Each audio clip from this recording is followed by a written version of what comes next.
Hello everyone and welcome back to Pokémon FireRed. So we're still in the rock tunnel, making our way through it methodically.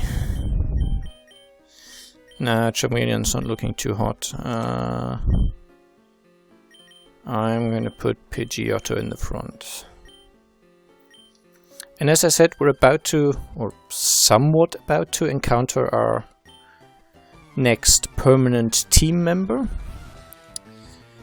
And that means I can phase out Pikachu and I'll be running around with 6 active Pokemon again. And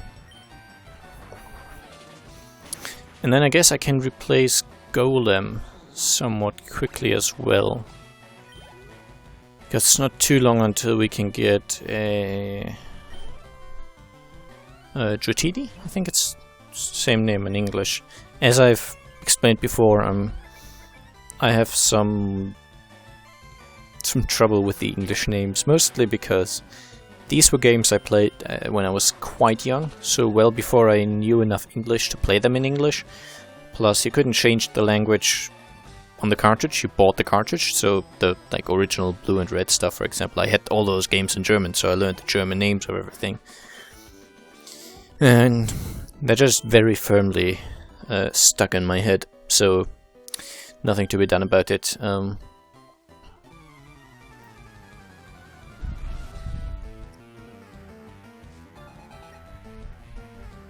Nowadays, pretty much all the games I play, I instinctively play them in English, except for very few select games which were actually made in German. I mean, I would love to be able to play all games in their original language, but I don't know any languages except for English and German. Like tiny bits of French and tiny bits of Spanish. Possibly enough to survive in those countries without starving, but probably that's about it, so not enough to understand a game.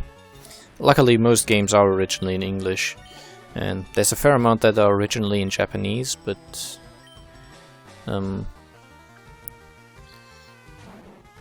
I just have this feeling that I don't know. I'm not a particularly big fan of a lot of Japanese games. I used to be, but I don't know. As I've grown older, I guess stuff like Valkyria Chronicles and Final Fantasy and those big JRPGs. Well, Valkyria Chronicles isn't quite a JRPG, but you get the point. Those kinds of games. When I was younger, I thought they all had a brilliant story and such deep character development, and now that I'm slightly older, I don't think that anymore. I find a lot of the so-called great writing is just a bunch of stereotypes and tropes all sort of glued together, and you most of the time don't have actual characters you're playing archetypes. So it doesn't feel like your characters are real people. They all have sort of one defining trait and everything else is hanging by that. So they're not real in a sense that they feel like they have a character or any kind of character progression. It's also very much what you would expect. It's also very boring and normal, and yeah, he's the big tough guy, but it'll turn out that he's actually crying inside and whatever. All those sorts of things that you just kind of find so very predictable in well, books, films, games. And some games have some original writing and actually try out new stuff, but particularly Valkyria Chronicles, which I played somewhat recently, it was praised for having such a good storyline and great characters, and I have not found a single character in that game that was not a stereotype. And also, of course, most of these JRPGs suffer from the disease of having you play basically children, to the point where in Valkyria Chronicles, where you're playing as the sort of leader of an army unit. I didn't even read what was going to come next, so I'm just going to stick to Charmeleon. Yeah, it'll work. And he's 20-something, which is ridiculous, like 22 maybe, which is way too young to be in the sort of high position he's in, but some of the guys in your squad are, like, I think one of them is 12, the youngest. And it seems that they really have an issue getting, you know, the proper age for characters, and quite often you're basically playing as children. You know, angsty teenagers with weird, really strange haircuts.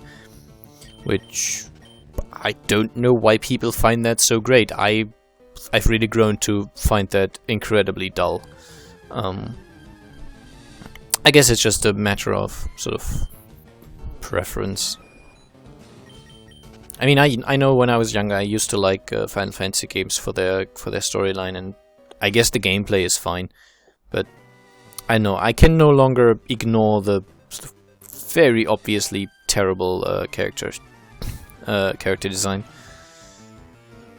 It just strikes me as being really annoying. Especially in games which have such a heavy focus on their stories. I would just expect the stories to be a little more meaningful, or rather, sort of, I would expect the story to make a bit more sense, not be as mundane and, well, not mundane, it's always about rescuing the world, but it always seems so, I don't know. I mean, Final Fantasy VII did okay with the killing one of the characters. That kind of made it feel more dangerous and threatening, but a lot of other times it just doesn't feel like there's much of a real tangible threat to your people. I don't know, it just doesn't work for me anymore. It's hard to explain, but I find the stories to be a little lacking. Okay, so before I go back and fight all these trainers, incidentally, this dark spot here in the grass, you can find berries there. I think they're all over the place, but I haven't really thoroughly checked everywhere. I don't usually care for it much.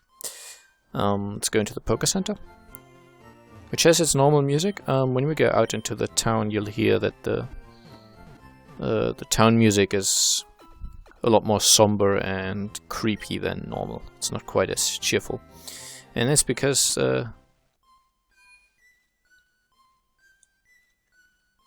yeah, as you can hear, and that's because the Pokemon Tower is here.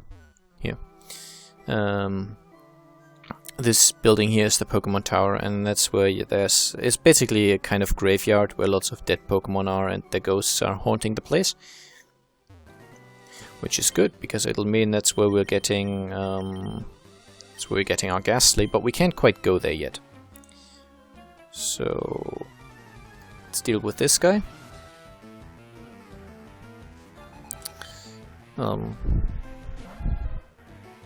The sign next to the oh, this is not gonna work very well. The sign next, oh, actually that was not ineffective. Apparently he's not ground type. Or maybe ground and fire. Maybe fire is not weak against ground, I don't know. I definitely want to change my Pokemon when facing a Slowpoke. Let's go for Gyarados. Yeah, the sign next to the tower already spoke of the Sylph Scope, which apparently makes the invisible visible. And if we went into the Poké Tower now, we would fight our rival, for one, but that would be easily manageable. But more importantly, we would encounter ghosts we cannot identify, so we couldn't really fight them, or we could only flee, basically. Unless we have the Sylph Scope, in which case all is well. And we would be able to fight and kill them, and also catch them, which is kind of more important to me. Oh,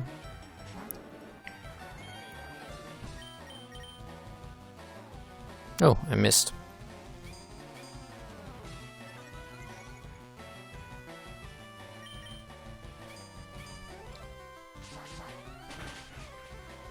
Wow. Keep in mind, I'm 12 levels above this guy, and I had a type advantage, and he only used Harden once, but it still didn't even take off half his health, so yeah.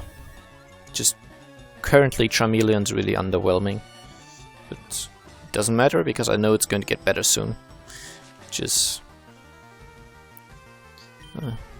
It's just, I guess, it's the curse of picking Charmeleon. It really only starts to shine in the late game, where it becomes really powerful.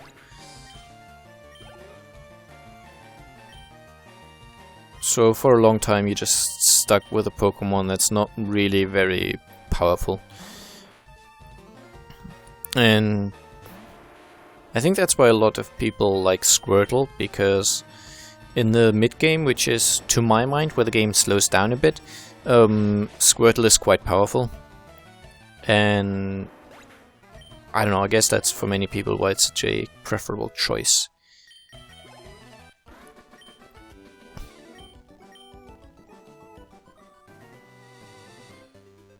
Okay, there's one more trainer up here, I believe. Ha ha ha ha ha!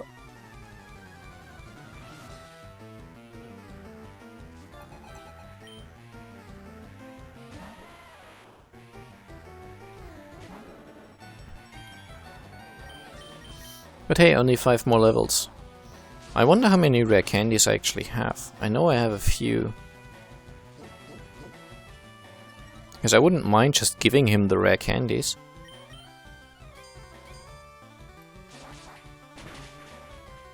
I'll have to check. If I have enough to get him to level 36, I'll just use them, because... no, let's try it.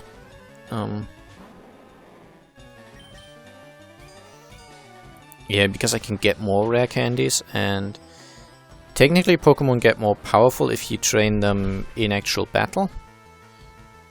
But using a few rare candies, basically, it's irrelevant. Because over the course of leveling to 70-ish, which is probably going to be the ending level, roughly thereabouts, you get so many of these bonus points, which you get for standard normal fighting, that you will have maxed them out. So if you use a few levels, if you use rare candies for a few levels, you're not losing anything. It's not just a small difference, there's no difference. Okay, let's actually check out how many rare candies I have. I have 6, that's good. So I'm going to go to the Poké Center,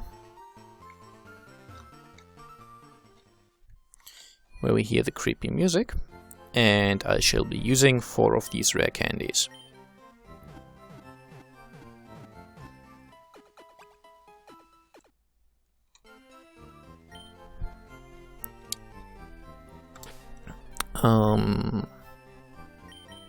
I've also recently installed Windows 10 on my computer. I'm currently dual booting, so right now I'm running Windows 7. But I will be running, I'm also running Windows 10. It's very new, so I didn't want to upgrade. I instead installed it side by side, and this way I can make the transition. Flamethrower, yes, finally. What do I want to forget though? Metal Claw is 50 power, but it's not particularly good. I want to keep... No, actually I don't want to keep Ember. I use Flamethrower. I have enough PP ups if I feel that 15 PP is not enough. And as you can see, Ember was 40 attack power, and Flamethrower is 95. Which makes it a much more powerful attack. Okay, and the final rare candy, and you will get to see something really great. Charmeleon was elevated to level 36. Charmeleon is evolving.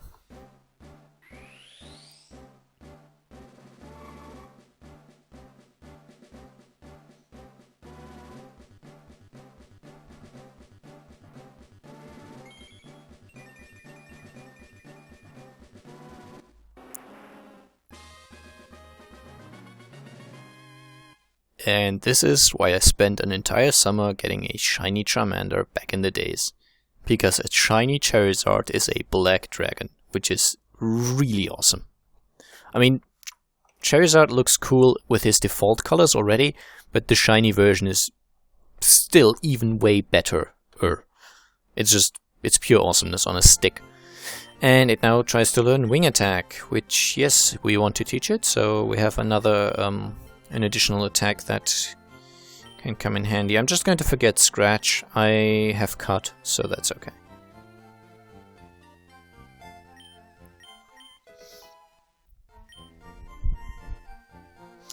Okay, so that's cool. We now have a Charizard. I know some people might consider the use of rare candy in that way a little weak, or a little cheaty, I guess, but I just wanted it to happen. Okay, we can buy Great Balls now, that's very good. I'm going to buy about 19 of those. I'm also going to buy, how about we buy 20 Super Potions? Do I have any revives? I have 2, let's buy 3 more. Don't need any of the other stuff, so I'm going to sell nuggets. I am going to sell 11 of those. Using the leveling trick I use, you basically do not have money troubles. You can still sell Stardust for 1,000, and yeah, pearls can only be sold for about 700, but their only purpose is to be sold, so there is that. So yeah, that's our Charizard. I think going down here I'll mostly encounter water Pokemon trainers. But I believe I want to go down here. Oh, I would like to see his Charizard in action, but it's currently my most powerful, so why don't we change it around... Actually, Alakazam is even weaker in terms of hit points than Pidgeotto.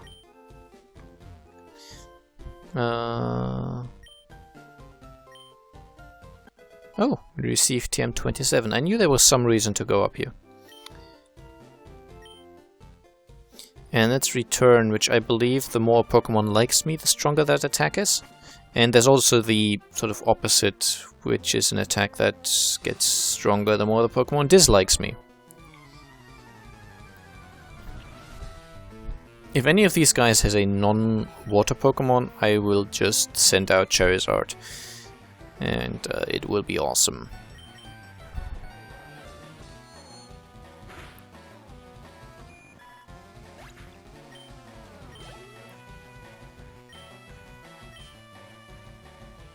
But I just don't want his first fight to be against something that he's weak against. I want it to be a blazing success, literally. And I mean, it's fine to train up Alakazam a bit. As I said, I'm aiming for maybe level 65 to 70 by the time I beat the Elite Four. Maybe more 65 than 70, but as you can see, there's still a lot of levels to be had. We can't get to this item yet. We need to swim over there using a Pokemon, and we don't have a Pokemon that knows Surf yet. We will eventually, but not quite yet. Tentacool. I think that's water poison, so Confusion should actually be effective. Not that it really matters much, considering how powerful Alakazam already is.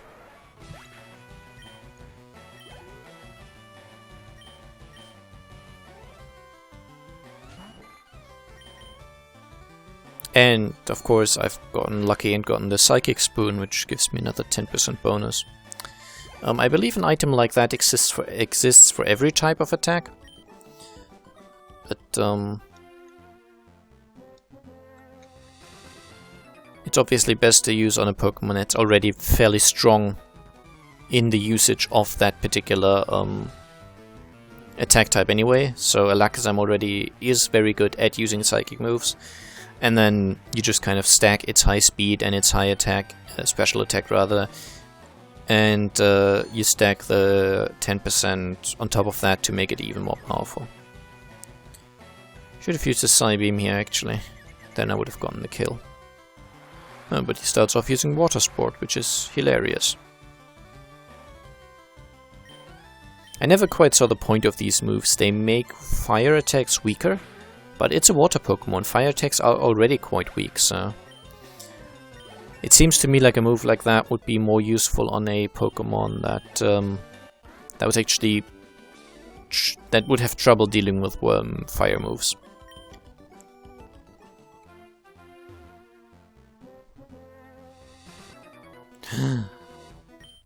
I'm trying to get down here, by the way. I can't go much further yet because, well, you'll see why in just a moment. We basically can't go further yet, but I think we should be able to go far enough to get the next fishing rod, which is the good rod, I believe. And I think we can use that to catch a Dratini already, which would obviously be quite nice. I have to check though. There's like guides on where to fish which Pokemon and which fishing rod you need and all that. I'm not quite sure which ones I would require, but if I can't fish it using that rod, I might just go ahead and buy one, which you can basically do.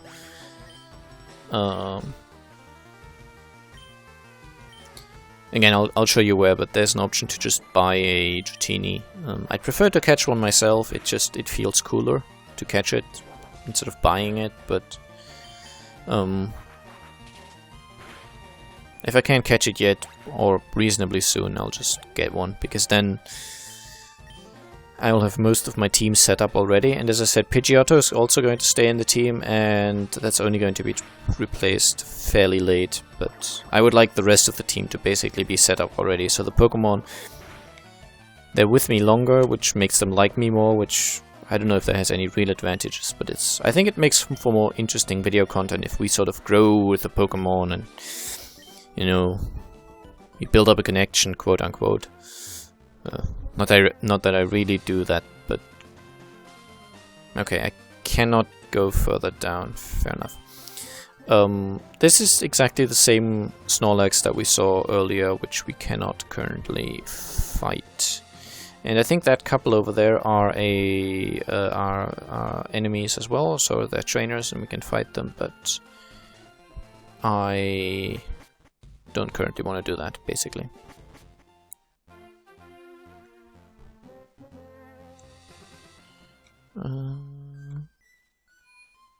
I may have been mistaken about where to get which rod, actually.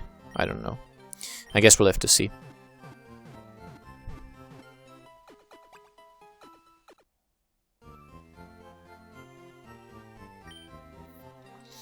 But yeah, I started talking earlier about Windows 10, which I've now installed.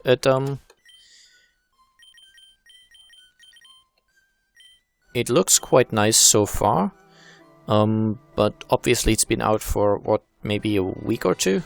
More like 2 weeks at this point, I guess. But a lot of the standard programs that I use, like my recording software and all that, hasn't really been ported over to... just look, it looks so cool. But yeah, it hasn't really been ported over to Windows 10 yet. A lot of drivers aren't available yet, so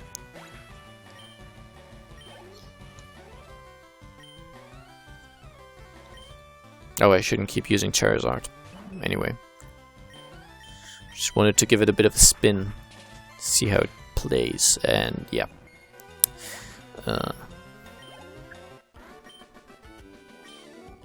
You can see why I spent so much time resetting when I first went for a shiny Charmander. But now, of course, it is somewhat my most powerful Pokemon, so let's move it down here, and yeah, Pidgeotto is the one to train. You're rambling gaming dude. That's fair enough. There are some ways which you can use to set it up so that Windows 10 is dual booting with Windows 7 or Windows 8. Now, you obviously, or you should be aware if you use Windows 7 or 8, that you get a free upgrade to Windows 10. But that's in the form of a normal upgrade, which means your operating system changes into the next one, basically. So instead of having Windows 7, you have Windows 10. Or instead of 8, you will have 10. Whereas... and I think it's difficult to undo that step, They might actually, I don't know if they offer you the option, but anyway, if you're interested in that sort of stuff, it is possible to basically, you copy your Windows 7, let's just go with 7, you can copy that legally, like this is not illegal or breaking any rules or doing anything you're not supposed to. You can copy it over to a different partition on your same computer, so you have 2 copies of Windows 7 installed, and then you can boot into one of those and upgrade that one, so you'll still have the legal version of 7 and the legal version of 10. This is not illegal or forbidden or anything like that. So, yeah. The details on how to do that you'll probably be able to find by just googling the problem in whatever language you're almost familiar with. It's somewhat complex, but I think there's programs offering you pretty much all the help you need to do that. So that should be fine. Go on next there. And that way you can basically try out Windows 10, see if all the programs that you like to use in your sort of everyday usage of your computer, if all of those are available. And you can actually see if they work, and if you like the new interface and all that stuff.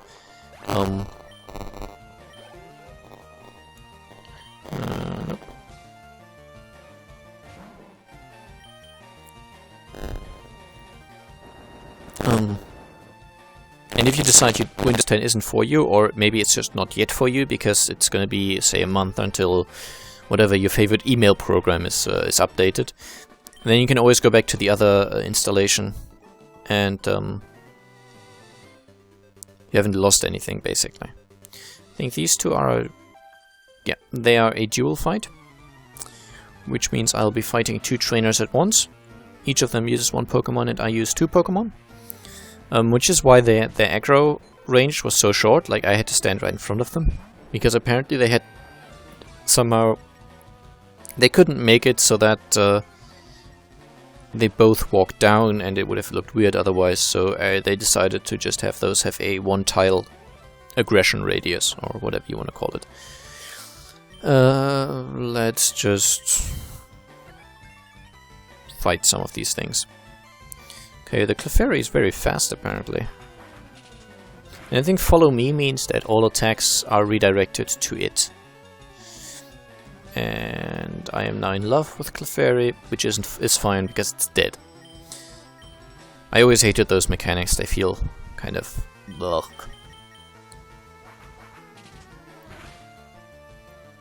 Pokemon should be about catching animals and forcing them to kill each other, and not about having animals fall in love. I'm a bad person. Anyway.